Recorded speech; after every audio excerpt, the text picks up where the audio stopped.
Hi friends, இன்றைக்கி செவ்வாய்க்கிழமை முருகருக்கு வெத்தலை தீபம் போட்டுட்டேன். அதே மாதிரி இன்றைக்கி செவ்வாய்க்கிழமை சங்கடஹர சதுர்த்தி வந்திருக்கு. ரொம்ப விசேஷமான நாள். இன்றைக்கி நாம் என்ன வேண்டுதல் வச்சு வேண்டுனாலும் நல்லபடியாக விநாயகர் நடத்தி கொடுப்பாரு. ஒரு வருஷமாக நம்மளால் விநாயகர் சங்கடஹர சதுர்த்தி விரதத்தை கடைப்பிடிக்க முடியல, சூழ்நிலை காரணமாக கடைப்பிடிக்க முடியலன்னா வருஷத்தில் வர ஒரு தடவை வரும், இல்லை 2 தடவை செவ்வாய்க்கிழமை சங்கடஹர சதுர்த்தி வரும். அந்த நாளில் நம்ம விரதம் இருந்து சாமியை விநாயகரை கும்பிட்டா உண்மையிலே ரொம்ப நல்லதாகும்.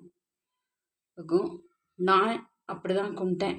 காலையிலேருந்து எதுவும் சாப்பிடாம சாயங்காலம் விளக்கேற்றி உங்களால் என்ன முடியுமோ அந்த நெய்வேத்தியத்தை வச்சு சாமியை கும்பிட்டுட்டு சந்திரனை பார்த்துட்டு அதுக்கப்புறம் தான் நீங்கள் விரதத்தை விடணும். இன்றைக்கி நான் அப்படி தான் நல்லபடியாக விரதத்தை முடித்தேன். நீங்கள் எப்படி முடிச்சிங்கன்னு கமெண்ட்டில் சொல்லுங்கள். பாய்ங்க.